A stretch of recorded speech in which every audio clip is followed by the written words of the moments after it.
L'Europe est actuellement l'illustration de ce qu'est la majorité des pays qui la composent.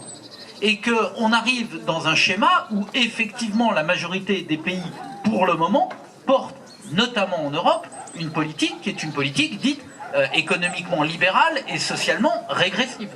C'est ça la réalité de l'Europe. Mais là où on a un problème, et c'est peut-être ça qui nous sépare, mais pas sur le fond, mais c'est sur la capacité à agir sur l'Europe. On peut agir sur l'Europe. La preuve, quand Cameron, le Premier ministre anglais, fait un chantage à la sortie européenne, et qui vient dire « moi je veux bien rester, mais vous allez me donner, en gros, une préférence nationale sur les questions sociales ».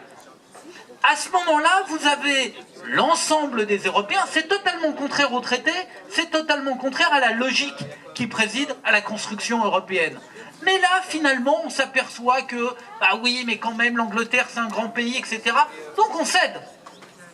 Pourquoi est-ce que le président Hollande, avec le président Renzi, c'est-à-dire la gauche européenne, au moment où on était en train de mettre à genoux les retraités grecs, au moment où on était en train d'humilier socialement les Grecs, avec près de 3 millions de personnes qui n'avaient plus accès aux soins.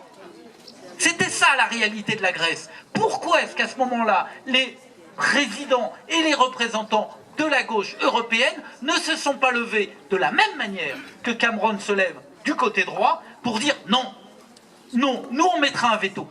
On met un veto aux politiques austéritaires qu'on est en train d'imposer en Grèce. Je sais qu'on est d'accord là-dessus. Hein. Le problème, c'est qu'on ne l'a pas fait. On ne l'a pas fait. Et après, on vient dire « Ah oui, mais vous comprenez, l'Europe est austéritaire. » Mais c'est pas vrai. L'Europe n'est austéritaire qu'à partir du moment où on la laisse être austéritaire. C'est exactement comme dans les usines. Si on lutte pas, eh ben à un moment, effectivement, c'est le patron qui gagne tout le temps. Et c'est bien pour ça qu'il y a des syndicalistes. Et c'est bien pour ça qu'il y a des luttes.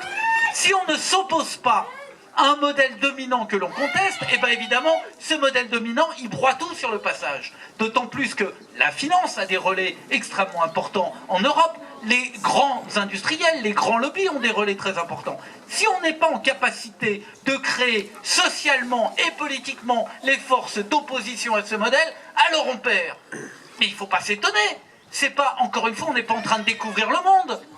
Puisqu'on parle, et que tu parles au nom du Parti communiste, je veux dire 36, ça a bien été et l'occupation des usines, et le gouvernement de Front Populaire, ça n'a jamais été l'un sans l'autre. Il fallait la lutte, et il fallait des institutions.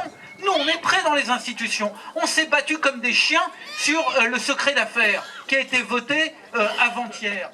Moi, je suis monté à la tribune, on a tout tenté pour essayer de s'y opposer. À la fin, on est 135 pour voter. Mais pourquoi ? Parce qu'il n'y a pas eu de mobilisation autour de cette question au niveau européen.